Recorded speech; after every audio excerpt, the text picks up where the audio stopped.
नमस्कार दोस्तों, latest mystery story channel पर आपका स्वागत है। भूत प्रेत, पिशाच, अन्य भूतिया रहस्यमय कहानियां आपको इस चैनल पर सुनने को मिलेगी। अगर आप इस चैनल पर नए हैं तो एक भी कहानी मिस ना करें, इसके लिए चैनल को सब्सक्राइब करें और बेल आइकन दबाएं। कहानी का मजा लेने के लिए अपना हेडफोन लगाएं, कमरे की लाइट्स ऑफ करें और अपने डर का सामना कीजिए।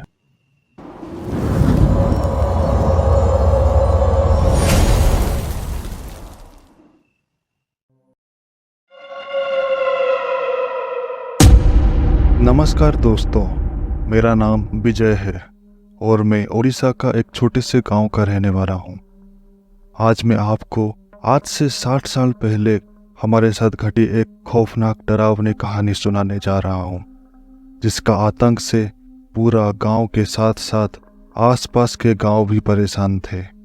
अंधेरे में सुसुपोटी जाने से पहले लोग 100 बार सोचा करते, क्योंकि तब एक अर्बन लेजेंड घुसुरी चंडी, जिसे स्थानीय लोग ओडिशा में गोचरा डहाणी भी बोलते हैं, हिंदी में घुसुरी यानी सुअर जैसे मल खाने वाली एक डायन थी, जो आमतौर पर इंसानी मल खाया करती रात को। और उस वक्त कोई इंसान अगर उसके सामने आ जाए तो उसका अंजाम क्या होता है, इसकी जानकारी मैं इस कहानी के जरिए आपको बताने जा रहा हूँ और इससे बचने का उपाय और इस डायन की और जानकारी आपको सुनाने जा रहा हूं।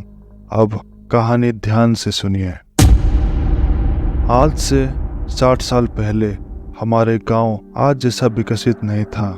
हमारे गांव में ज्यादातर घर मिट्टी के बने होते थे और कम पक्के मकान। गरीबी के कारण हमारा घर भी मिट्टी से बना था और हम खेती किया करते दूसरे लोगों के जमीन पर। वो जमीन कभी हमारा हुआ करता, पर अंग्रेज काल के जमींदारों ने हमारा जमीन हड़प लिया और हम अब उन जमीन में बस खेती किया करते हैं।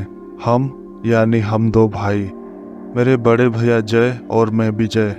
हम बहुत मेहनत किया करते, पर इतनी मेहनत का क्या फायदा जिस मेहनत के बदले कुछ हासिल ना हो।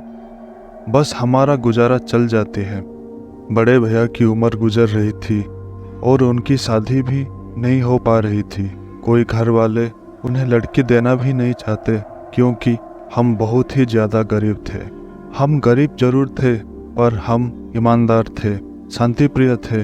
बस हमारे माँ बाप का एक ख्वाहिश था, घर में बहू जल्दी आ जाए, पर कहीं भी रिश्ता नहीं बन पा रहा था। आसपास के गांव में हर शादी के लायक उम्र वाली लड़की से बात कर चुके थे, पर हर कोई ठुकरा चुका था।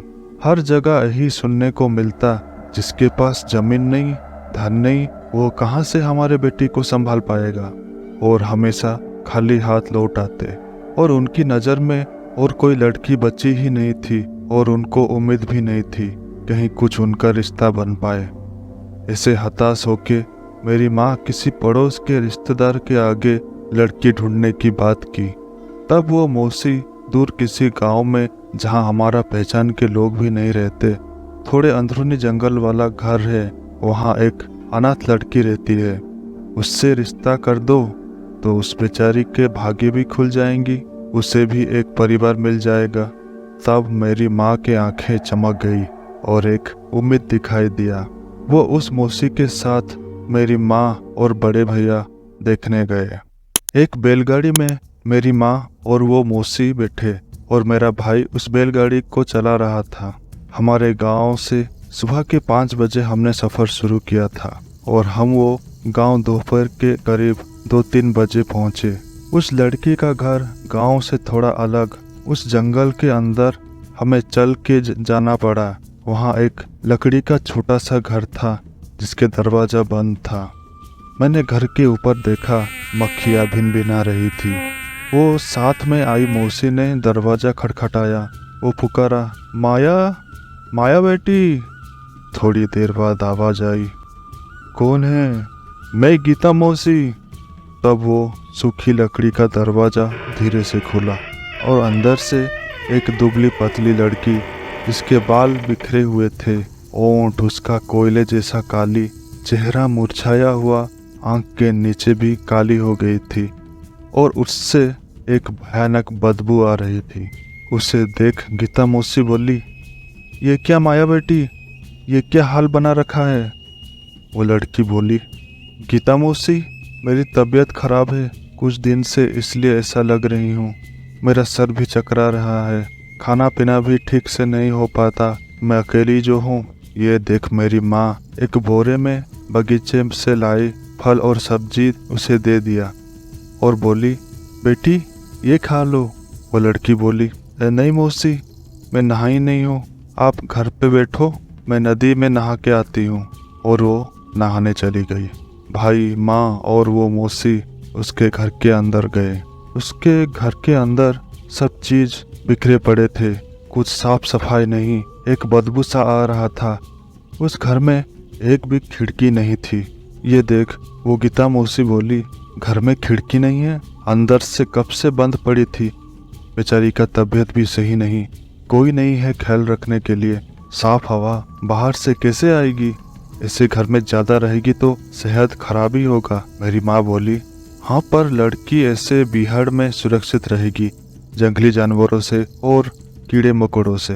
मेरा भाई बोला, हाँ जंगल में रहना बहुत मुश्किल है, बहुत कठिन परिस्थिति होता है यहाँ, वो अकेली लड़की को मानना पड़ेगा, इस जंगल में कैसे रह पाती है, भगवान जाने, अकेले तो मैं ज्यादा दिन टिक नहीं सकता यहाँ। गीता मौसी बोली, बेचारी का कोई और नहीं है, इसका घर वाले घर गिरवी रख आत्महत्या कर लिए थे, तब से वो यहाँ जंगल में रहती है, इसका ख्याल रखने से ये सुंदर लगेगी, बचपन में देखा था उसे ठीक ठाक तो लगती थी, पता नहीं अब अपना हुलिया ऐसे कैसे कर ली है। मेरी माँ बोली, बचपन से आदर स्नेह नहीं मिला, कोई सिखाने को नहीं था यहाँ, गली के कुत्ते को भी आदर सत्कार स्नेह दे तो वो भी चिकने हो जाते हैं।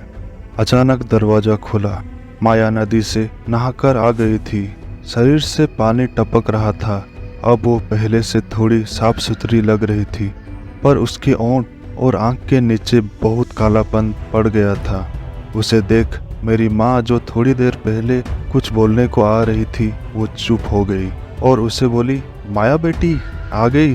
वो मुस्कुरा के चुपचाप कपड़े पकड़े बाहर चली गई और बाहर से चाय बना के लाई, और तब गीता मौसी रिश्ते की बात कही तो माया खुश होके राजी हो गई। पहली बार मेरी माँ को हाँ सुनने को मिला, नहीं तो हर जगह उन्हें नकार दिया जाता। भाई की उम्र भी बढ़ती जा रही है इसलिए, और वो ज्यादा कुछ देखा नहीं, जैसे भी हो लड़की हो, कुछ भी ठीक था उसके लिए, इसलिए चट्ट मंगनी पट्ट बिहा हो ही गया। ये शादी के बाद हमारे गांव में कुछ अजीब वारदातें होना शुरू हो गए। गांव वालों के खेत जो कि नदी किनारे थे, उनके फसल नष्ट होने लगे। नष्ट वैसे नहीं जैसे आमतौर पर होती है, उन नष्ट हुए पौधे जैसे जलाए गई हो बिना आग लगाए। ये सिर्फ नदी किनारों वाला खेत में पाई जाती थी। इससे लोगों को भारी नुकसान होने लगा, लोग इससे परेशान होने लगे। तब गांव के लोगों ने विचार किया कि अब वो खेतों की रखवाली करने के लिए सब रात को खेतों में ही रहेंगे। ये खेत बहुत बड़े बड़े थे, लोग सोते थे रात को खेतों में, फिर भी फसल नष्ट होने लग गए थे। किसी को कुछ पता नहीं चल रहा था ये सब कैसे हो रहा है।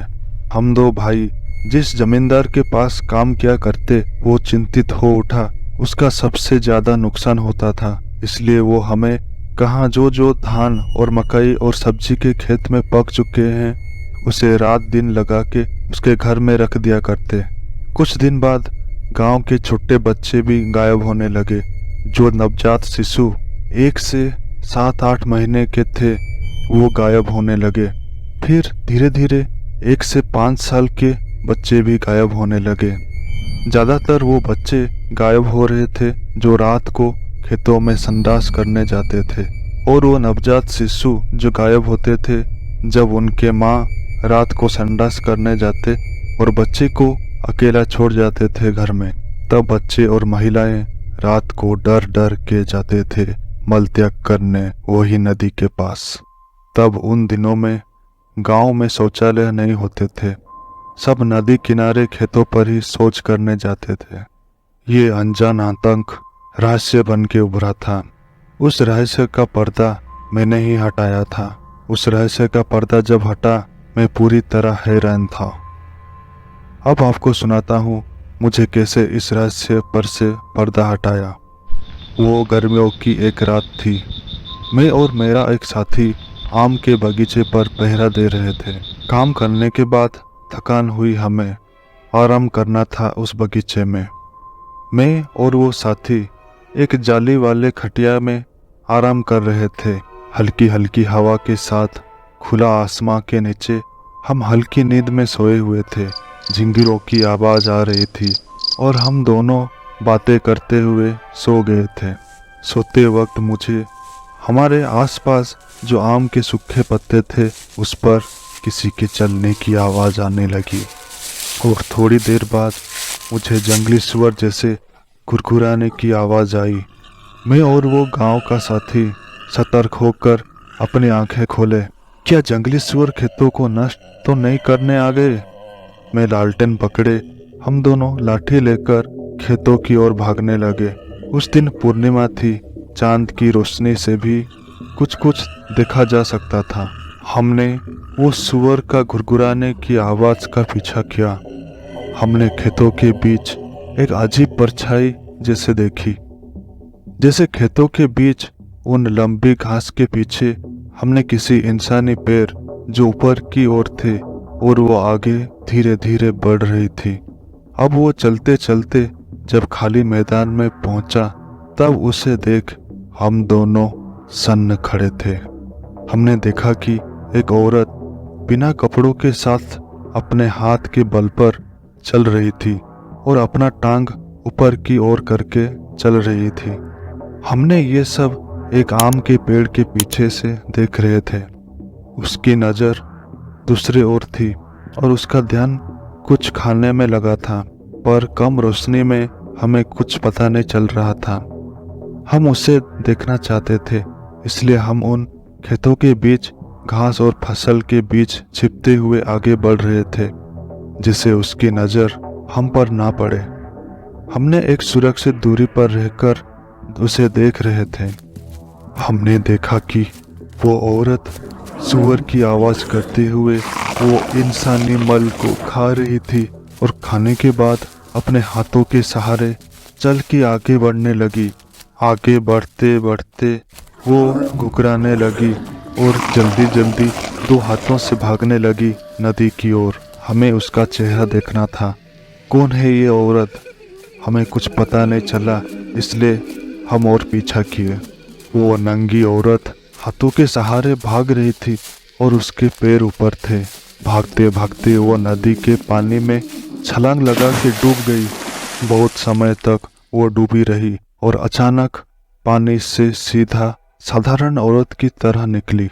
कुछ समय बाद सूरज निकलने वाला था और वो औरत उल्टे तरफ नग्न होकर पानी में डुबकी मार रही थी। बार बार वो अपना मुंह साफ कर रही थी, दातून कर रही थी, और जब वो पलटी उस नग्न औरत को देख मैं भौचक्का हो गया। ये और कोई नहीं, बड़े भाई की पत्नी यानी मेरी भाभी थी और नग्न अवस्था से पानी से निकली और एक झाड़ी में अपना कपड़ा छुपाए हुए थे उसे निकाल के पहनने लगी और अब साधारण औरत की तरह गांव की ओर बढ़ने लगी।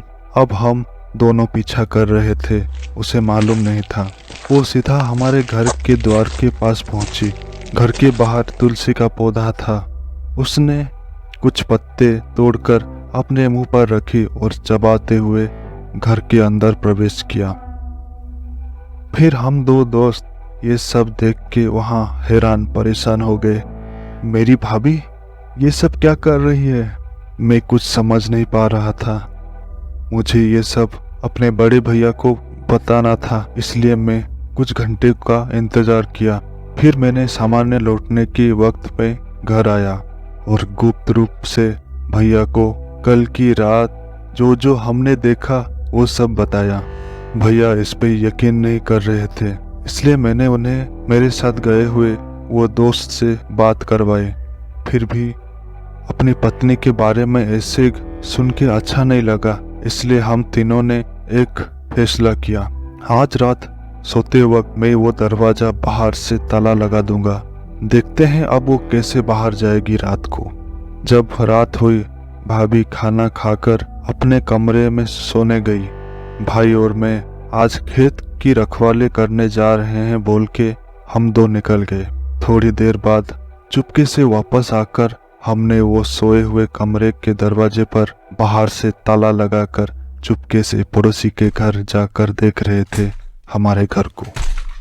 आधी रात को हमारे मिट्टी के घर के छत पर, जो कि भूसे से बना था, उसमें कुछ हलचल हुई। हमने देखा कि उस भूसे से मेरी भाभी निकल रही है घर के छत को तोड़ते हुए, और वो नदी और खेतों की ओर जाते हुए रास्तों की तरफ चलने लगी। हम तीन छुपते हुए पेड़ों के पीछे से उसका पीछा कर रहे थे। वो नदी के पास जब पहुंचने वाली थी, वो बिना हिले डुले खड़ी रही। धीरे धीरे वो अपना सर के बालों को खोलने लगी और झटके लगाने लगी और गोल गोल अपने सर को घुमाने लगी। घुमाते घुमाते वो अपने शरीर से अपना साड़ी उतारने लगी और पूरी तरह से नग्न होकर अपने वस्त्रों को एक झाड़ी में छुपा दी और तब घुर्राने लगी, सुअर की तरह घुघराने लगी, हाथ पैर को जैसे छटपटाने लगी। उसका चेहरा और भयानक रूप में बदल रहा था। उसकी आंखें किसी जानवर की तरह चमकने लगी और जमीन पर किसी जानवर की तरह चलने लगी, हाथ और पैर के सहारे।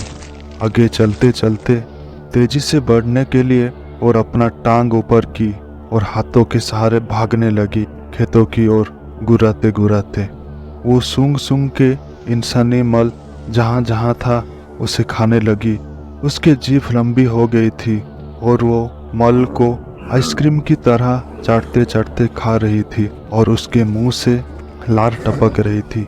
उसकी लार जहाँ जहाँ जिस पौधे पर पड़ती वो जल जाया करती, जैसे तेजाब गिरने से होता है, और बीच बीच में भयानक हुंकार दिया करती। ये सब देख हम सब डर रहे थे, फिर भी हम उसका पीछा करते रहे। मेरा भाई ये सब देख बहुत गुस्सा हो रहा था।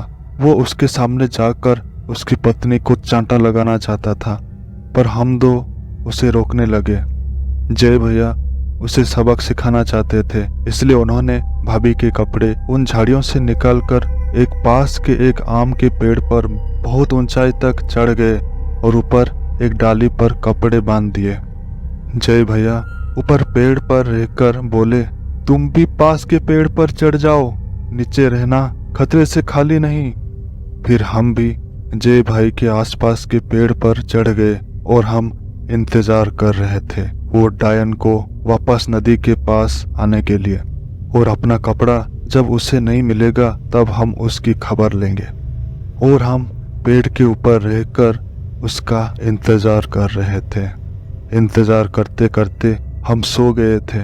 बीच बीच में वो आई कि नहीं, इधर उधर देख उस झाड़ी और नदी किनारे पर देखते, पर वो दिख नहीं रही थी। जब ब्रह्मकाल हुआ, यानी सूर्य उदय से ठीक 1 घंटे से 1.5 घंटे के बीच घुर्राने की आवाज आई और वो झाड़ी हिलने लगी। हम अब सतर्क हो गए। वो डायन हाथ से भागी जा रही थी इधर उधर, उसको उसका कपड़ा नहीं मिल रहा था। फिर वो झाड़ियों में कहीं गुम हो गई और हम उसको देखने की और सुनने की कोशिश कर रहे थे। कहीं कुछ हरकत नहीं हो रही थी, सब शांत। इतना सन्नाटा था, ये बहुत डरावना एहसास था। जब खतरा कहाँ है दिखता नहीं, तब वो डर का एहसास का सामना करना बहुत मुश्किल होता है। मैं परेशान होकर इधर उधर झाड़ियों में भाभी जो कि डायन थी उसे मैं ढूंढ रहा था। मैं हताश होके जय भैया की ओर देखा। वो भी खेतों और नदी के आसपास हलचल देखने की कोशिश कर रहे थे। फिर मैंने देखा कोई नीचे से गिरगिट के चलने जैसा उनके पेड़ पर चढ़ रहा है। मैंने अच्छे से देखा, वो डायन पेड़ पर गिरगिट या छिपकली जैसे ऊपर चढ़ रही थी। मैंने डर के मारे आवाज लगाई, भैया वो आपके पेड़ के नीचे है, भागो और बचो उससे। फिर वो डायन मेरी ओर देखी। वो जैसे देखी मेरी ओर, मैं थर थर कांप रहा था। ये देख भैया उसके कपड़े जो बांधे हुए थे उसे निकालने लगे और बोले, इस डायन के हाथ ये कपड़े मत लगने देना। वो कपड़ा निकाल के मेरी ओर फेंक दिए। फिर वो डायन मेरे पेड़ की ओर छलांग लगाई और चिपक गई। मैंने डर के मारे वो कपड़े मेरे दोस्त जो कि पास के पेड़ पर चढ़ा हुआ था उसकी ओर फेंक दिया। वो डायन अब दोस्त के पेड़ में छलांग लगाकर चिपक गया और उसकी ओर भागने लगा। और वो डायन बहुत गुस्से से हमारे ऊपर गुर्रा रहा था, गुर्रा कर ऊपर चढ़ रही थी। दूर से जय भैया बोले, मेरी ओर फेंक। तब दोस्त ने जय भैया की ओर फेंका कपड़े। तब वो डायन गुस्से से मेरी दोस्त के ऊपर आग उगलने लगी। उसका लार तेजाब जैसा था, पेड़ को जला डाला। मेरे दोस्त डाली डाली में चल के मेरे पेड़ के ऊपर छलांग लगाया, पर वो पकड़ न सका मेरी वाली पेड़ को और वो नीचे गिर गया। नीचे गिरकर वो करहा रहा था और हाथ पीठ सीधा कर रहा था। तब वो डायन जय भैया के पेड़ पर रहते हुए नीचे से ऊपर चढ़ने लगी। फिर मैं और भाई कपड़ा फेंका फेंकी कर रहे थे। ऐसे करते करते सूरज की किरण आने वाली थी। मैंने मेरे दोस्त को बोला, जाओ गांव वालों को बुला के लाओ, हम इसे संभालते हैं। वो डायन बोली चीखते हुए, मुझे मेरे कपड़े दो। वो दोस्त तुरंत गांव की ओर भागा और वो डायन थक हार चुकी थी, उसकी शक्ति कम हो रही थी। हम दो भाई उसी कपड़े से जैसे तैसे करके वही पेड़ पर ही उसके कपड़ों से ही रस्सी के जैसे बांध दिया था। वो कमजोर हो गई थी, दुबले पतले शरीर में और जान नहीं थी, पर वो अब साधारण नहीं बनी थी। अभी भी उसके अंदर वो डायन थी और वो भयानक रूप से गुर्रा रही थी। छोड़ो मुझे, मुझे छोड़ो, मुझे खोल दो। वो रोती गिड़गिड़ाई, पर हम उसे नहीं खोले। गांव के लोग आ गए। उसका डायन वाला रूप सबने देखा। सब गांव वाले उसे मारना चाहते थे, पर मेरे जय भैया उन्हें रोक रहे थे। वो बोले, इसका इलाज होने से ये ठीक हो सकती है, मारो मत उसे। दूर किसी गांव से एक तांत्रिक आया और उन्होंने उसके शरीर से वो चुड़ैल डायन जो भी था उसे छुटकारा मिला। धीरे धीरे भाभी ठीक होने लगी। अब उनके मुख से एक तेज झलकने लगा। बाद में भाभी से पता चला कि जब उनके माँ बाप गरीबी के कारण आत्महत्या किए, वो गांव के घर जमीन बेच जंगल में रहने लगी। उनको खाने को कुछ नहीं मिलता और वो जंगलों में खाने की तलाश में जाते थे। वहां उन्हें कोई दुष्ट शक्ति अपना लिया और मानसिक विकार ले आया था, जिसमें वो रात होने से डायन में बदल जाती थी, जो कि इंसानी मल, छोटे जानवर, छोटे बच्चों को मार के खाया करती और उस बीहड़ में अकेली जिंदा बची थी उस डायन की वजह से। और ऐसे इस रहस्य पर से पर्दा हटा था और घुसुरी चंडी यानी गुहख्या डायन से छुटकारा मिला था। उससे बचना है तो उसके कपड़ों को साथ में रखो, तब उसे काबू किया जा सकता है। दोस्तों, आज की कहानी कैसी लगी कमेंट सेक्शन में जरूर बताइए। हमारे चैनल की कहानियाँ और सुननी है तो इस चैनल को जल्दी से सब्सक्राइब कर बेल आइकन दबाइए। और ये सच्ची कहानी आपको अच्छी लगी तो एक लाइक जरूर दें। लाइक और सब्सक्राइब बिल्कुल मुफ्त हैं। आपकी इसी सपोर्ट से हमारा चैनल ग्रो करने में मदद करें और हमें मोटिवेशन दे और कहानी आपको सुनाने के लिए। मिलते हैं अगली वीडियो में, तब तक अपने डर का सामना करें।